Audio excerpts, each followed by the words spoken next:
हजरात, इससे पहले अपडेट में जो मैंने कहा था हो गया। दोस्तों, अरब देशों की हवा निकल गई और गिड़गिड़ा रहे हैं, रिक्वेस्ट कर रहे हैं और प्रेशर बना रहे हैं। व्हाइट स्ट्रीट जर्नल ने भी लिख दिया है। आपके पास वो आए ना आए, हमारे पास पूरा इनपुट है भैया। सऊदी अरब, कतर, यूएई और इसके अलावा दूसरे और अरब देश हैं जो डोनाल्ड ट्रंप पर और उनकी सरकार पर प्रेशर बना रहे हैं। ये बाबा, ईरान पर, तेहरान पर स्ट्राइक मत करना, ईरान पर हमला मत करना। सुनिए दोस्तों, मोहतरम हजरात, अमेरिका से तमाम अरब देश भीख मांग रहे हैं, प्रेशर बना रहे हैं, हमला मत करना, क्योंकि 85 साल के एक बूढ़े ने बता दिया था पहले ही कि राजा की जान तोते में है।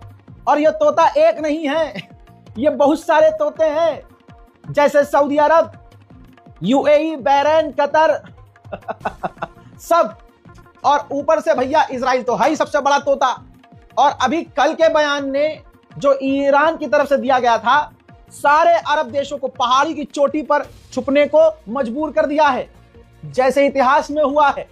हजरात, जब ईरान ने धमकी दी कि अगर अमेरिका ने हम पर हमला किया और जिस भी बेस से हमला हुआ, अरब और गल्फ के इलाकों में कोई भी अमेरिकी बेस पर हलचल नजर आई और वहां से कुछ हुआ, तो हम नहीं देखेंगे कि सामने वाला कौन है, हम उसके मुल्क में जो अमेरिका का बेस होगा उड़ा देंगे।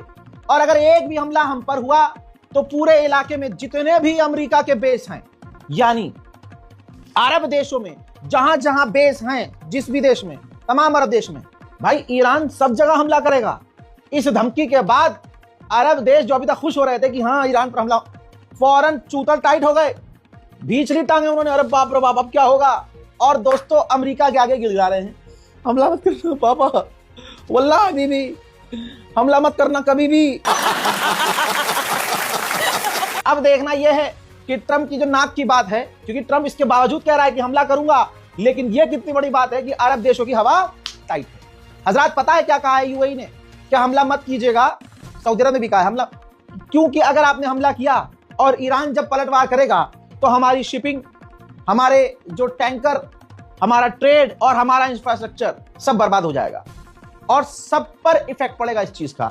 तो यानी इस वक्त फाइनल अपडेट ये आ रहा है कि अरब इस वक्त पूरी तरह से प्रेशर में ले रहा है और प्रेशर बना रहा है ट्रंप प्रशासन पर, तेहरान पर हमला मत करना। एक तरफ अगर ईरान के खिलाफ ईरान के अंदर मोसाद की एजेंसियों के द्वारा प्रदर्शन कराया जा रहा है या कराया जा रहा था, 2 दिन पहले तक बहुत खतरनाक था, तो उधर जब से ईरान के सुप्रीम लीडर ने कहा कि सरकार और अपने मुल्क के समर्थन में आप भी सड़क पर आओ, तो उसके बाद ईरानियों का जलवा दिखा। आहा हजरात, दंगाइयों को किनारे कीजिए।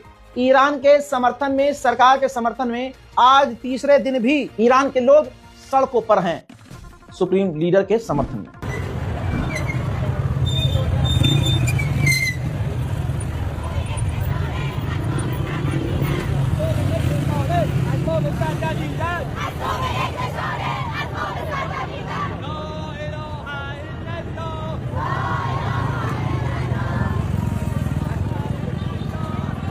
अपडेट यह आ रहा है कि ईरान के विदेश मंत्री ने पाकिस्तान के विदेश मंत्री से फोन पर बात करके तमाम हालात शेयर किए हैं और कहा जा रहा है कि पाकिस्तान भी कहीं ना कहीं ईरान का ही साथ दे रहा है। उधर जो ये इससे ज्यादा कुछ कर नहीं सकता, हमला करने का दूधा नहीं है, यूरोप में तो बिल्कुल नहीं है, इनके बस में बस यही है जो ऐलान किया है। यूरोपीय यूनियन के चीफ ने कहा है कि हम ईरान पर और पाबंदी लगाएंगे। तुम्हारे हिसाब से ईरान की करेंसी 0/0 हो चुकी है, तो फिर पाबंदी लगा के करोगे क्या? गॉप गॉप। उधर ईरान को एक बार फिर से बड़ी कामयाबी मिली है। ईरान ने खुलासा किया है, दावा किया है कि हमने बहुत सारे हथियारों को जब्त किया है जो हथियार अमेरिकी मेड थे। यानी ईरान के पास सबूत आ चुका है और दुनिया अब देख रही है कि हथियार तक अमेरिका ईरान के आतंकवादियों को, प्रदर्शनकारियों को भेज रहा है। इससे पहले भी बता चुका हूं, इस रिपोर्ट में फिर बता रहा हूं, क्योंकि यह बात इग्नोर नहीं की जा सकती। अमेरिका को अच्छे से पता है कि जब अरब देश मना कर रहे हैं, कोई साथ नहीं दे रहा है, सब मना कर रहे हैं हमला ना करो, तो फिर हमें यानी अमेरिका को हमला ऐसा करना होगा कि ईरान किसी काबिल न बचे।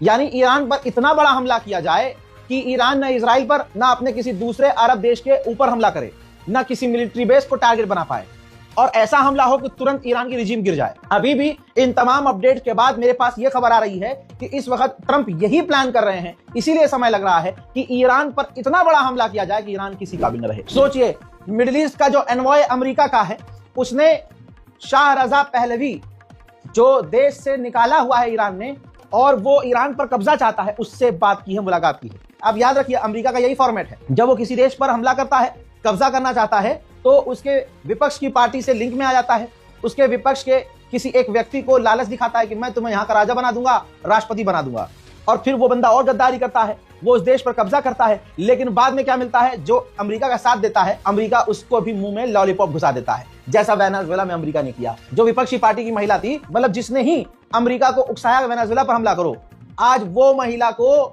अमेरिका ने राष्ट्रपति नहीं बनाया वेनेजुएला का, बल्कि उपराष्ट्रपति को ही राष्ट्रपति बना दिया है। और जिसने सारी मेहनत करी, उसे बाबा जी का ठुल्लू मिला है। ईरान के सैन्य अधिकारी ने कहा है 12 डेज वॉर में हमारा जो नुकसान हुआ था, हमने सब रिकवर कर लिया है। हत्ता कि हमने मिसाइलों की प्रोडक्शन बढ़ाई है और हमारे डिफेंस एक्टिव है और हम पूरी तरह से ताकत के जरिए जवाब देने को तैयार हैं, कोई भी हमला करे।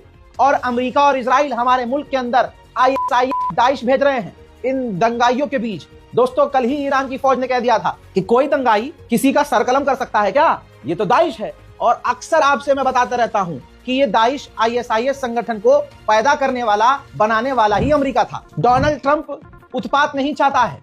उसने खुद कहा है कि जैसे सद्दाम हुसैन के साथ हमने किया, अल बगदादी के साथ हमने किया, ईरान का न्यूक्लियर तबाह किया, इसी फॉर्मेट से बिल्कुल फ्लोलेस, बिना रुकावट, स्मूथली हम ये करना चाहते हैं। यानी खामनाई को इसी तरह से कत्ल करना चाहते हैं, ईरान की रिजीम ऐसे ही पलटना चाहते हैं। सुनिए।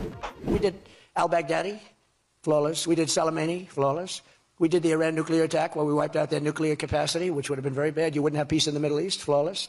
We did them all flawless. I want to keep it going that way too.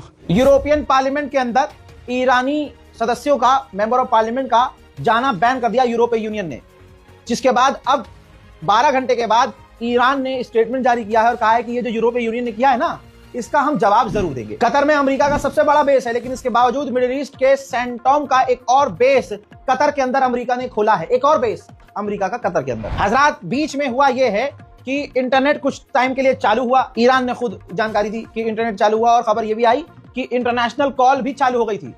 अभी ईरान ने अब तक कॉल ब्लॉक कर रखी थी, कोई इंटरनेशनल कॉल नहीं कर सकता था, ईरान के नंबर पर कॉल नहीं कर सकता था, व्हाट्सएप बंद था, फेसबुक बंद था, इंस्टाग्राम बंद था। लेकिन दोस्तों, बीच में ये चालू हुआ।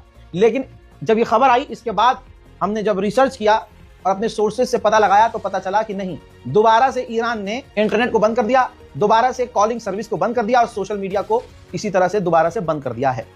जब देखा कि स्टारलिंक ईरान के अंदर भारी मात्रा में स्मगल करके लाया जा रहा है और आगे और खतरा है, और शायद ईरान की गवर्नमेंट सोच रही है कि अभी जब तक अमेरिका और इजराइल के हमले का खतरा है, तब तक इन सर्विस को शुरू ना किया जाए। France, Germany, Spain, Italy, Netherland, UK, Finland और डेनमार्क, इन तमाम देशों ने अपने अपने मुल्क में मौजूद ईरानी एम्बेसडर को समन किया है और सबने ही नाराजगी व्यक्त की है और गुस्सा जताया है कि आप शांतिपूर्वक हो रहे प्रदर्शनकारियों पर गोली क्यों चला रहे हो।